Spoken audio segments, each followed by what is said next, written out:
Welcome back, everyone. In this lesson, we'll continue to talk about credit cards since that's the tool that we're using to accumulate points and miles.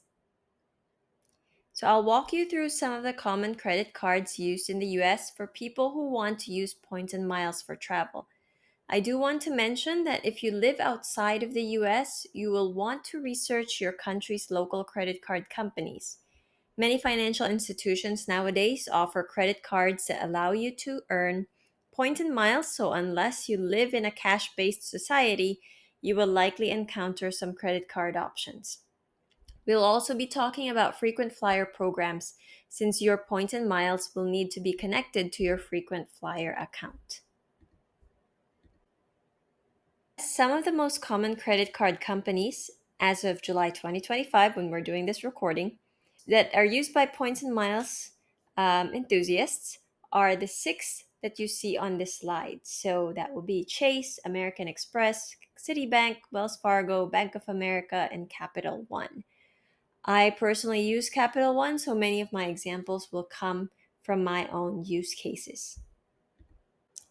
Now, if you are not a full time travel creator, influencer, or digital nomad who works in the travel space, you do not need every credit card that is available in the market.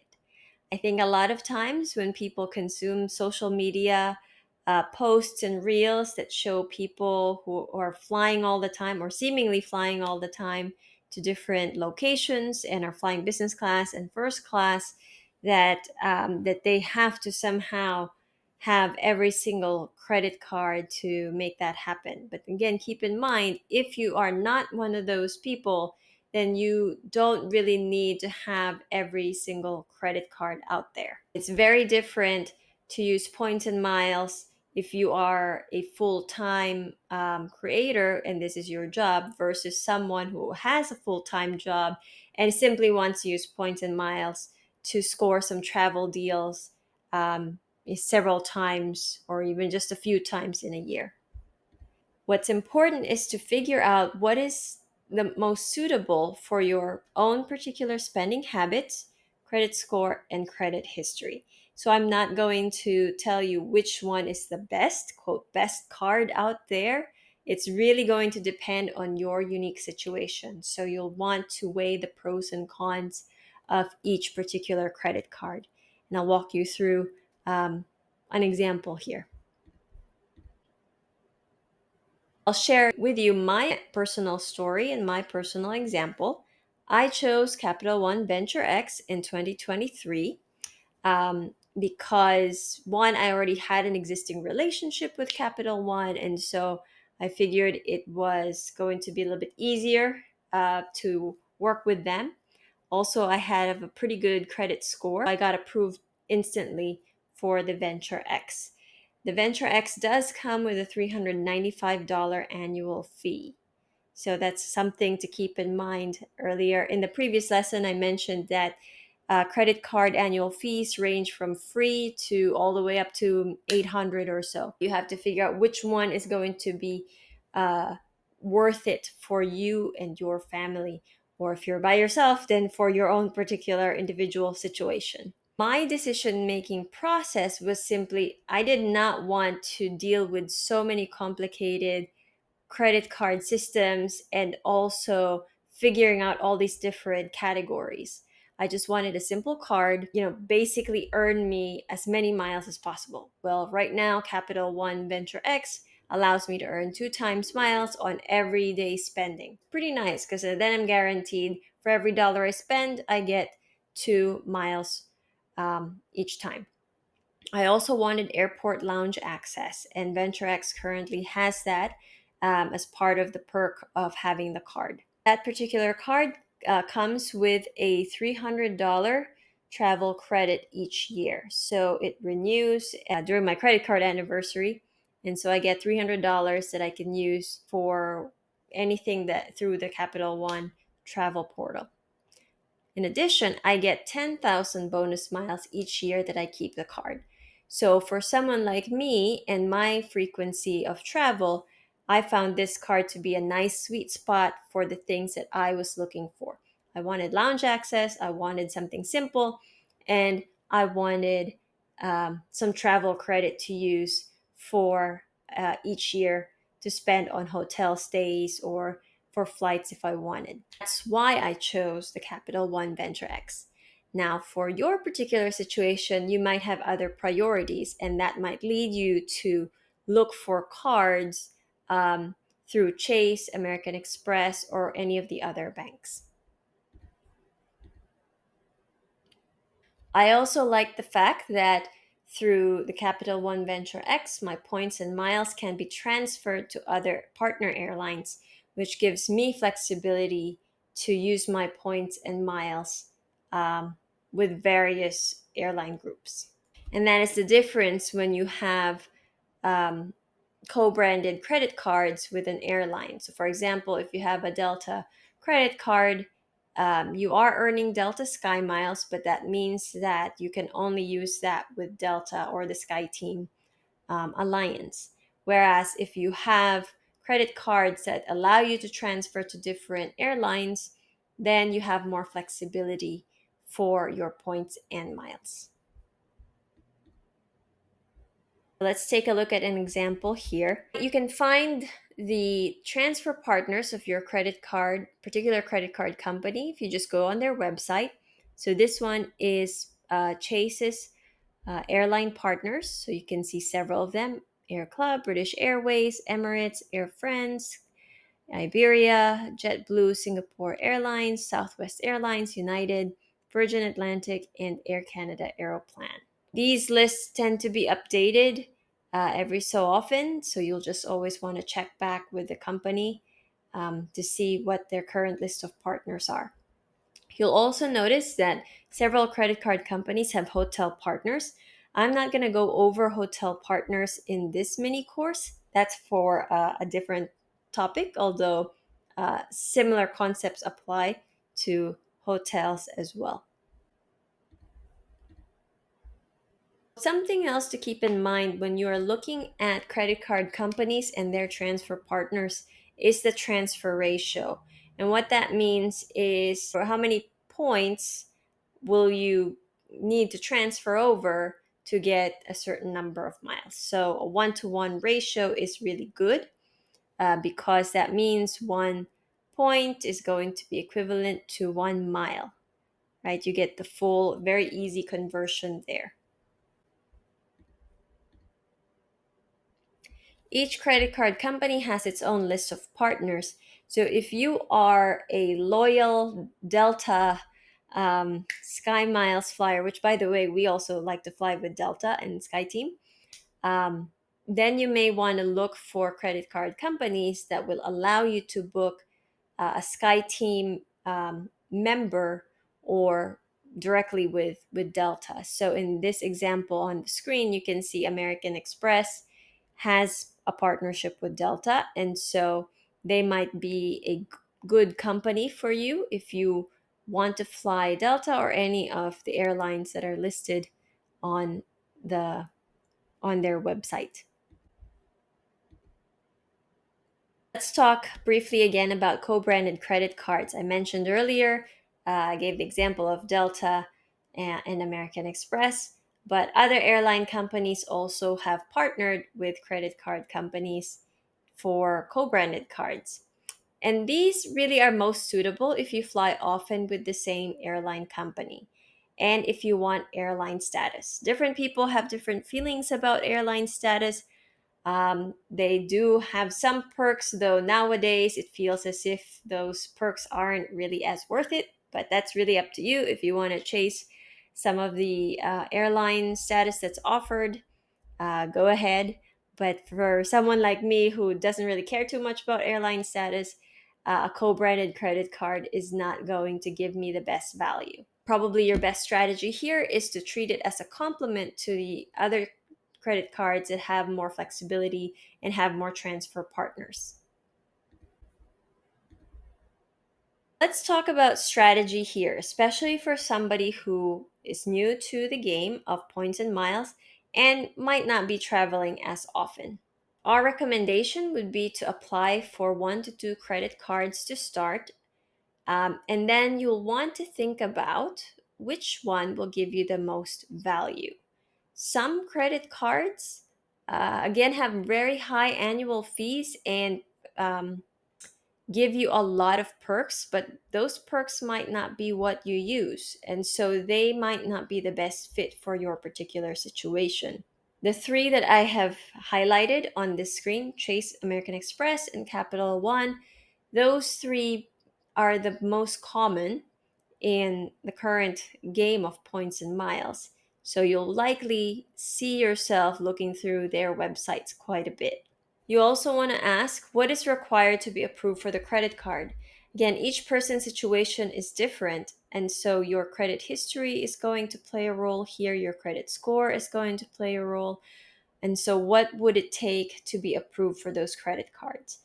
Um, you might have your heart set on getting, a particular credit card, but then get a rejection letter, unfortunately, which happens even for those who have really good credit scores.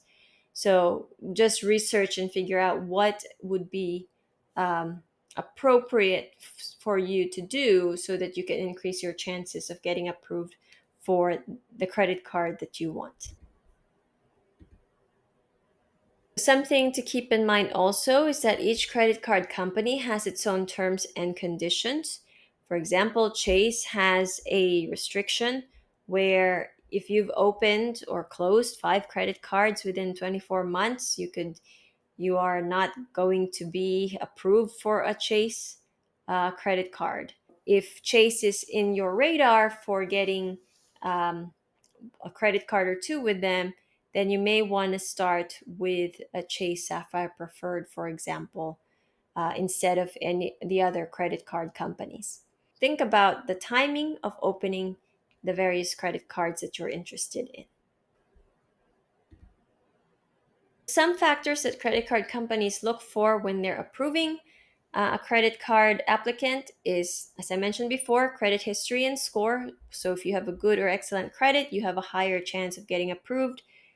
How many revolving accounts or cards that you have. Credit card companies do want some loyalty, so they're not just going to approve anybody in theirs who apply, because they want to make sure that this is somebody who's actually going to use their credit card. If you have way too many credit cards open, you might find yourself getting some rejection letters. Also, if your past relationship or you have an existing relationship with a company and that is a good relationship, then you may have a higher chance of getting approved as well. Credit card companies make decisions in their best interests. You'll just have to really work directly with the company based on your particular situation. Something to know about several of these credit cards is that they do offer some nice sign up bonuses. So, for example, you might have seen something to the effect of earn 60,000 points after spending $4,000 within the first 3 months of account opening, right? The number of points that you can earn in a sign up bonus period varies per company and per campaign that they run. And this is how many people actually are able to book a one way business class international flight. And it's also the reason why many people open several credit cards, because those sign up bonuses can earn you a huge amount of points right away. Right? You don't have to spend $60,000 or $30,000 just to earn that many number of points. Finding the right timing to open a credit card is important because you also want to be able to earn that sign up bonus. If you anticipate making a big planned purchase within the next 3 months, that could be electronics, that could be a vacation, that could be a wedding, that could be, some school fees if you have educational expenses, whatever it might be, then you know that that might be a good time to consider opening a credit card. Another way you could meet the spending requirement is to cover some of the bills of your family and friends and just ask them to pay you back. So, of course, you want to pick people that you trust and are going to be good, are also financially responsible themselves. Word of caution when it comes to these sign up bonuses: please do not spend on unnecessary purchases just so you can meet a sign up bonus. That's not financially responsible, and also it will set you on the wrong foot from the very beginning. If you're trying to join this game of points and miles, you want to make sure that when you are spending, it's actually things that you're already planning to spend on anyways. So daily spending such as groceries, gas, utilities, your common everyday expenses would count as part of those planned expenses. Please don't apply for a credit card if you have no clear plan on what to spend on to meet the sign up bonus. If you are thinking, oh, I'll just apply for a credit card and then just buy random things for the sake of trying to hit the spending requirement, then that's not really good, because you're putting yourself in a worse financial situation. And this will cost you a lot more money if you do that. What are the best travel credit card options for premium travel? Again, some things to know. Currently, the ones on the market in the US, you're looking at high annual fees of $395 to about 800. But several people have commented that these kind of offer a coupon book of benefits. So things like Uber credits, Dunkin' Donuts credits, which I would not be able to use anyways. So that's why I don't have that card. Um, some DoorDash credits, those kinds of things, which can be good if, again, you're using them. The points earning capabilities of these credit cards range from 2 times to 10 times points and miles based on different categories. Rather than telling you, here, sign up for this particular credit card, I think it's going to be more helpful if you ask the following questions. What value are you looking to get from a credit card? Do you want airport lounge access? Do you want transferable points? Do you want extra miles from bonus categories? Bonus categories here mean classifications for spending. So, for example, groceries, dining, entertainment. Those are some of the categories that can be considered bonus categories for credit cards. Do you want hotel credit? Do you want rideshare credit? Right? What are you prioritizing based on your lifestyle? And if you actually have a current credit card with an annual fee, but it's not giving you the value that you want, you can always downgrade to a no annual fee card or ask the credit card customer service for a retention offer. Please be careful with closing credit cards, as that can negatively impact your credit score. And once you become familiarized with all these different credit cards, they kind of start to look similar to each other. So it's not as if you're missing out on anything major, unless, again, you're looking for a very particular perk that only one or two credit cards can offer you. Most of the time, these credit cards start to look kind of the same. And so just know you're not really, there's no best one, because it does depend on your particular priorities and lifestyle. And there are some low or no annual fee credit cards, which are very good options for beginners who want to just practice earning points and miles without worrying about the annual fee. But just know that because these are low or no annual fee cards, they don't often have the same perks as the ones that do have high annual fees.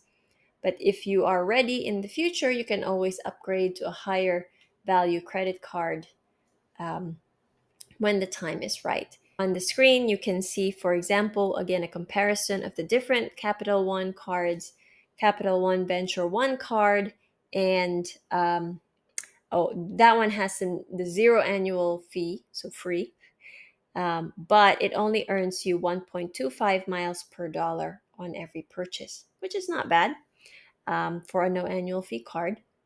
But if you go and look at the Venture card, which is a $95 annual fee card, you earn 2 miles per dollar on every purchase. And then, of course, the Venture X is their most premier card at this point in time. And so that one will earn you additional miles through the Capital One portal. and also the bonus miles, and other perks as well. If you want additional options, I personally use this card, the Saver card from Capital One, because it earns me 3 times miles on groceries and restaurants. So take a look at the different options out there for what you spend your money on. And there are some really good low or no annual fee options for your daily spending. But because every credit card company changes and does updates, by the time I finish this recording, probably there's going to be another update on the horizon. So you always want to just check the company for their latest offers. So let's talk about frequent flyer programs. If you've ever flown on an airline, you've probably signed up for a frequent flyer program. It's the airline's loyalty programs. When they started decades ago, it was intended to be a loyalty program, though now it's become probably slightly different. It's not so much loyalty as it is something else, but that at least was the heart of these frequent flyer programs. They are free, and so there's no cost to you for signing up for these programs. You earn miles with the airline. As it relates to points and miles, you will need to ensure you have a frequent flyer account with the airlines, because you will eventually have to transfer some of those points and miles from your credit card to those airlines. As with this example on the screen here, when you have a Chase card, they are partnered with the airlines that you see on the screen, which means if you want to eventually transfer your points and miles to book flights through those airlines, you want to have a frequent flyer account with all of those airlines. So make sure to sign up for a frequent flyer program, or frequent flyer account rather, um, before you transfer your points and miles,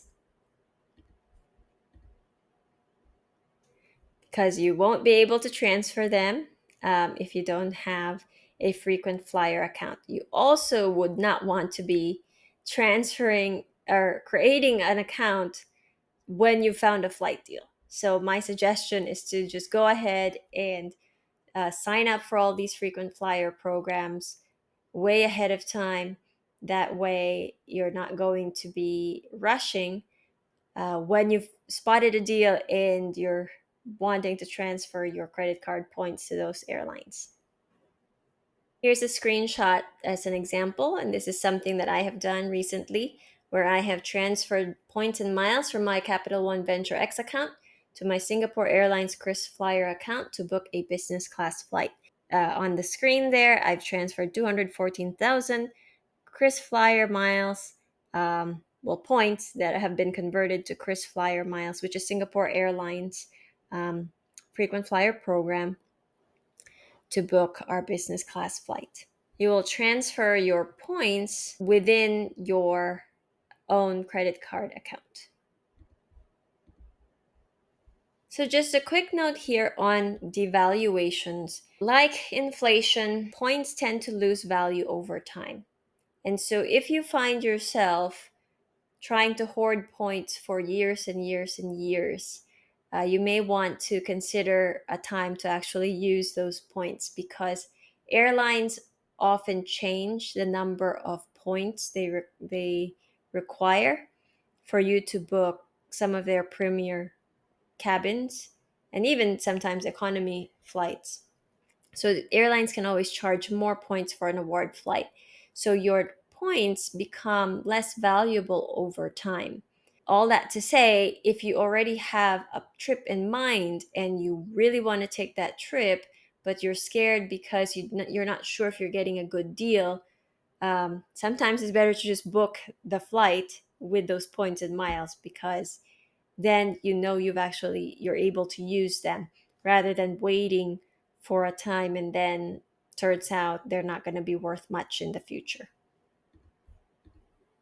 Your tasks would be to identify the top 5 benefits that you want out of a credit card. And if you're just starting out, pick 1 to 2 that you want to apply for. Remember, less is more.